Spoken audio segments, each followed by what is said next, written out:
नमस्कार विद्यार्थियों। Chemical kinetics की चर्चा चल रही है और आज हम रासायनिक अभिक्रियाओं को प्रभावित करने वाले फैक्टर्स क्या हैं, कारक क्या हैं, उनके बारे में थोड़ा सा जानेंगे। यानी फैक्टर्स अफेक्टिंग केमिकल रिएक्शंस या अभिक्रिया को प्रभावित करने वाले कारक। इसको ये थोड़ा बहुत आपने पहले भी कुछ जानकारी हासिल की हुई है, वही चीजों का रिपीटिशन है, लेकिन एक बार पुनः देख लेते हैं। मुख्यतः ताप, दाब, सांद्रता, उत्प्रेरक यानी कैटलिस्ट, अभिकारकों या जो रिएक्टेंट्स हैं उनके पृष्ठ का क्षेत्रफल,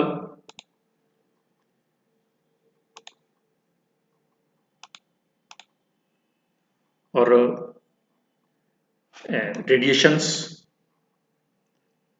और नेचर ऑफ रिएक्टेंट्स, अभिकारकों की प्रकृति, कि अभिकारक क्रियाशील हैं भी या नहीं है। इन सब चीजों पर अभिक्रिया का वेग प्रभावित होता है या निर्भर करता है। ताप पे किस तरीके से निर्भर करता है? सामान्यतः हम ये कहते हैं कि यदि हम ताप में 10 डिग्री सेंटीग्रेड की वृद्धि कर देते हैं तो अभिक्रिया का वेग 2 से 3 गुना तक बढ़ जाता है। ये ऐसा नहीं है कि दो सबके लिए ये स्टेटमेंट सही है, लेकिन एक सामान्य स्टेटमेंट है। ताप बढ़ने पर अभिक्रिया का वेग बढ़ता है और 10 डिग्री टेम्परेचर बढ़ाने पर अभिक्रिया का वेग लगभग 2 से 3 गुना तक बढ़ जाता है। यहाँ लिखा है कुछ अपवादों को छोड़कर। तो इसलिए ऐसा नहीं है कि सभी अभिक्रियाओं पर ये स्टेटमेंट समान रूप से लागू होता है।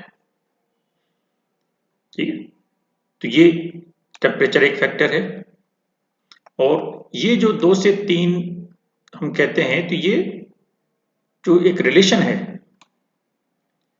के टी प्लस 10 और के टी का मतलब कोई एक निश्चित तापमान, जैसे मान लीजिए 20 डिग्री या 30 डिग्री ले लिया और उससे 10 डिग्री अधिक, यानी के टी यदि 25 है तो ऊपर 35 हो गया, नीचे 30 है तो ऊपर 40 हो गया।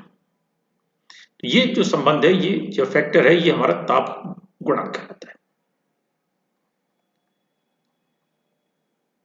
और ताप और अभिक्रिया का वेग, इनके बीच में जो संबंध है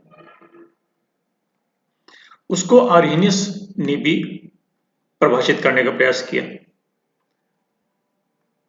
और एक रिलेशन उसने दिया कि के बराबर ए, ये ए कांस्टेंट है, ठीक है, जिसको हम ये फ्रीक्वेंसी फैक्टर कहलाता है लेकिन कांस्टेंट है, into e raise to the power e, ये एक्सपोनेंशियल है, minus e upon R T.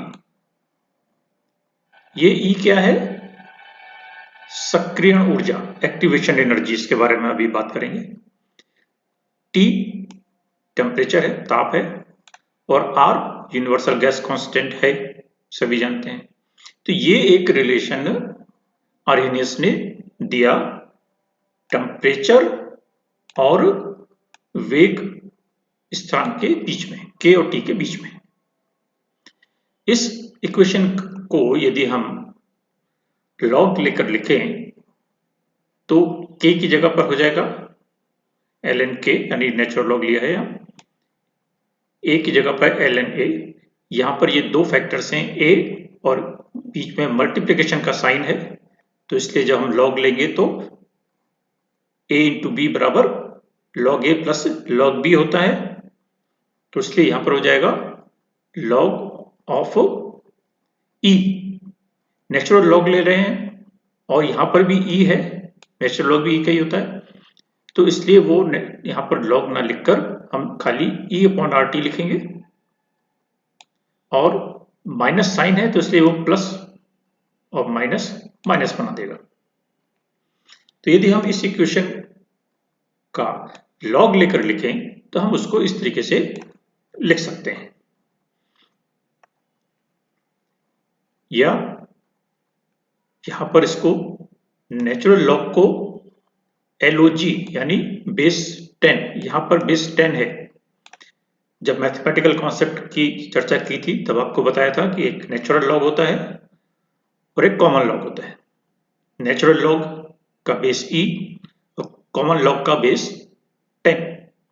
और जब हम नेचुरल लॉग को कॉमन लॉग में कन्वर्ट करते हैं तो 2.303 से मल्टीप्लाई करते हैं, तो यहां पर भी 2.303 हो जाएगा, यहां पर भी 2.303 हो जाएगा, और इस पूरी इक्वेशन को 2.303 से डिवाइड कर दीजिए, तो यहां से तो हट जाएगा, यहां से भी हट जाएगा और ये नीचे आ जाएगा।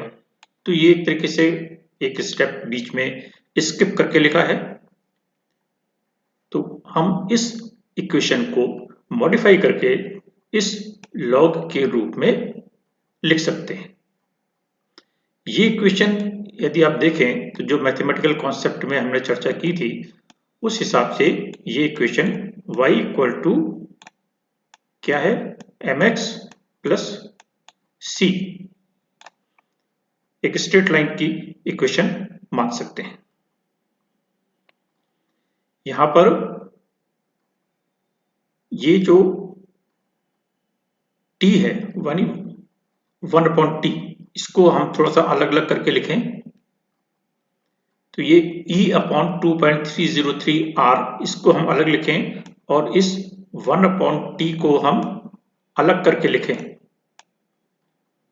तो ये x के रूप में काम आएगा यहां पर। और ये जो k है log k, ये हमने इसको y एक्सिस में लिया है। तो y इक्वल टू ये -E/2.303R, ये m को रिप्रेजेंट करेगा। m क्या चीज है, ढाल, स्लोप का ढाल, और 1/t x के रूप में हो गया। तो यदि हम इस इक्वेशन को y equal to mx plus c से कंपेयर करें तो आप पाएंगे कि ये जो log a है, ये log a तो c है यानी कांस्टेंट है, और x की जगह पर 1/t है और y की जगह पर log k है। तो ऐसी स्थिति में हम इसको एक ग्राफिकल रिप्रेजेंटेशन के रूप में प्लॉट कर सकते हैं, log k और 1/t के बीच में, y और x के बीच में जैसे करते हैं।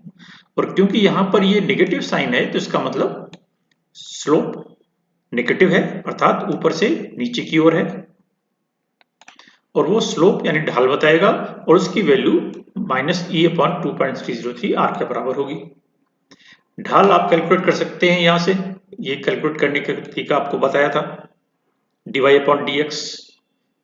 तो वो dy/dx माइनस में आएगा और ये माइनस उसको प्लस में कन्वर्ट कर देगा। तो वो जो ढाल है इस लाइन का या स्लोप का, वो E/2.303R के बराबर होगा, और R कांस्टेंट है, इसकी वैल्यू हमको पता है। तो यदि हम ढाल इस इक्वेशन से निकाल लें तो इस E की वैल्यू कैलकुलेट की जा सकती है।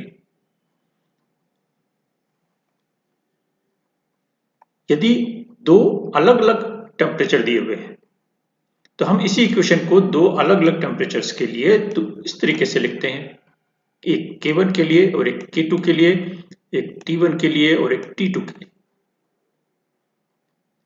और यदि हम इस इक्वेशन को डिवाइड कर देते हैं, log K1/K2 कर देते हैं, तो ये हम इस रूप में इसको लिख देते हैं। तो ये उस स्थिति में प्रयुक्त होती है जबकि दो अलग अलग टेम्परेचर्स पर T1 और T2 पर वेग स्थिरांक K1 और K2 के मान दिए गए हैं, तो उनकी वैल्यूज रखकर और R हमें क्योंकि पता है यूनिवर्सल गैस कांस्टेंट है, इस E की वैल्यू कैलकुलेट की जा सकती है। तो एक तरीका तो ये है और दूसरा तरीका ये ग्राफ है।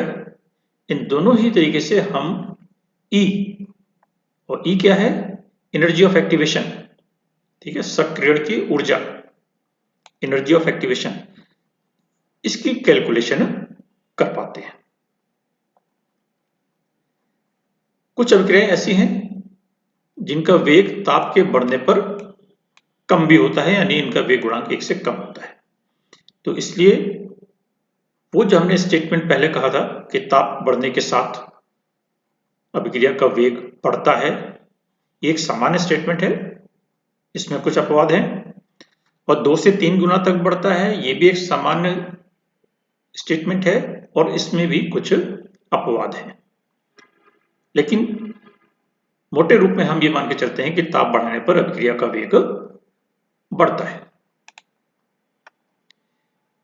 इसी तरीके से दाब, टेम्परेचर के बाद प्रेशर, दाब बढ़ाने पर, और ये दाब कहां काम करेगा? सिर्फ गैसीय अभिक्रियाओं में। तो यदि गैसीय अभिक्रियाएं हैं तो वहां पर ये दाब भी एक महत्वपूर्ण रोल प्ले करेगा। जैसे ये हमारी अभिक्रिया है N2 + 3H2 बराबर 2NH3 अमोनिया बनने की। यहाँ पर नाइट्रोजन, हाइड्रोजन और अमोनिया सब गैस हैं, तो यहाँ पर दाब का प्रभाव देखने को मिलेगा। और विशेष रूप से जिन अभिक्रियाओं में अणुओं की संख्या में परिवर्तन होता है, जैसे यहाँ पर 4 एटम हैं अभिकारक के और उत्पाद के बन रहे हैं 2 एटम, तो अणुओं की संख्या में परिवर्तन है। तो ऐसी गैसीय अभिक्रियाएं जिनमें अणुओं की संख्या में परिवर्तन होता है, वहां पर दाब अपना प्रभाव दिखाता है। और किस तरीके से? अणुओं की संख्या में क्योंकि कमी होती है, जैसे यहां पर हमने ये अमोनिया का बनने का देख रहे हैं, तो 4 एटम्स के साथ जो अभिकारक हैं, उत्पाद के 2 ही एटम्स बन रहे हैं, तो अणुओं की संख्या में कमी हो गई। अणुओं की संख्या में कमी होगी तो सांद्रता में भी कमी होगी और उससे दाब में भी कमी होगी। तो ऐसी अभिक्रियाएं जहां पर अणुओं की संख्या में कमी होती है, वहां पर दाब में कमी देखने को मिलती है। ये एक सामान्य सी बात है कि यदि अणुओं की संख्या अधिक होगी तो दाब अधिक होगा, अणुओं की संख्या कम होगी तो दाब कम होगा। इसलिए यहां पर क्योंकि अणुओं की संख्या में कमी हो रही है, अतः अभिक्रिया से बनने वाला दाब, इसमें भी कमी आएगी। तो ऐसी स्थिति में दाब बढ़ाने पर अभिक्रिया तेजी से होगी, यानी उस अभिक्रिया को बनाए रखने के लिए हमें दाब आरोपित करना पड़ेगा या दाब को मेंटेन रखना पड़ेगा, अर्थात दाब आरोपित करना पड़ेगा। जितना जितना कम होता जाएगा दाब, उतना ही हमें अधिक दाब या बाह्य दाब आरोपित करना पड़ेगा। इसलिए ऐसी अभिक्रियाएं जहां पर अणुओं की संख्या में कमी आती है, वहां पर दाब बढ़ाने पर अभिक्रिया की गति तेज हो जाती है। यहां पर एक एटम है, PCl5 है, एक एटम है, यह अपघटित होकर 1+1 यानी 2 एटम्स दे रहा है। तो ऐसी स्थिति में दाब हमें घटाना पड़ेगा, ठीक है, तब यहां पर उसके वेग में वृद्धि होगी। तो गैसीय अभिक्रियाओं में दाब भी प्रभावित करता है। कंसंट्रेशन, सांद्रता अधिक होने पर अभिक्रियाओं का वेग बढ़ता है, क्योंकि अभिक्रियाएं होने का कारण है अभिकारकों के बीच में टक्कर, और कंसंट्रेशन यदि अधिक है, सांद्रता अधिक है, तो टक्कर अधिक होगी, और टक्कर अधिक होगी तो उत्पाद भी अधिक बनेगा। तो ऐसी स्थिति में यदि कंसंट्रेशन अधिक है तो अभिक्रिया का वेग भी बढ़ जाता है। एक फैक्टर है उत्प्रेरक, कैटलिस्ट, ये भी अभिक्रिया के वेग को प्रभावित करता है। पॉजिटिव कैटलिस्ट होते हैं, नेगेटिव कैटलिस्ट होते हैं। पॉजिटिव कैटलिस्ट या धनात्मक उत्प्रेरक अभिक्रिया के वेग को बढ़ा देते हैं और नेगेटिव कैटलिस्ट अभिक्रिया के वेग को कम कर देते हैं। मुख्यतः उत्प्रेरक का काम होता है कि ये जो एक एनर्जी बैरियर है, इसके बारे में हम आगे भी चर्चा करेंगे, क्योंकि जब हम रिएक्टेंट से प्रोडक्ट में जाते हैं तब बीच में एक एनर्जी बैरियर पास करना होता है। उस एनर्जी बैरियर को उत्प्रेरक कम कर देता है, जिससे आसानी से रिएक्टेंट प्रोडक्ट में कन्वर्ट हो जाते हैं। यानी एक तरीके से ऊर्जा अवरोध होता है जिसे अभिकारकों को पार करना होता है और उत्प्रेरक का काम होता है उस अवरोधक को कम करना। पृष्ठ का क्षेत्रफल ये भी अभिक्रिया के वेग को प्रभावित करता है, क्योंकि जो हमारे पास विषमांग या हेटेरोजेनस केमिकल रिएक्शंस होती हैं वो सारी रिएक्शंस सतह पर संपन्न होती हैं, यानी सॉलिड और लिक्विड के बीच में है या सॉलिड और गैस के बीच में है। तो यहाँ पर ऐसी स्थिति में सतह पर अभिक्रियाएं संपन्न होती हैं, तो सतह का क्षेत्रफल जितना अधिक होगा अभिक्रिया का वेग उतना ही अधिक होगा। इसलिए कई बार हम किसी केमिकल कंपाउंड को एक बड़े रूप में ना लेकर उसको पीस कर काम में लेते हैं। छोटे छोटे पार्टिकल्स में कन्वर्ट करने पर उसका पृष्ठ का क्षेत्रफल बढ़ जाता है, इसलिए रासायनिक अभिक्रिया भी तीव्र गति से हो जाती है। केमिकल विकर्ण पर भी प्रभाव पड़ता है, फोटोकेमिकल रिएक्शंस जैसे होती हैं तो वो भी अभिक्रिया के वेग को प्रभावित करती हैं। और पदार्थ की प्रकृति ये भी अभिक्रिया के वेग को प्रभावित करती है।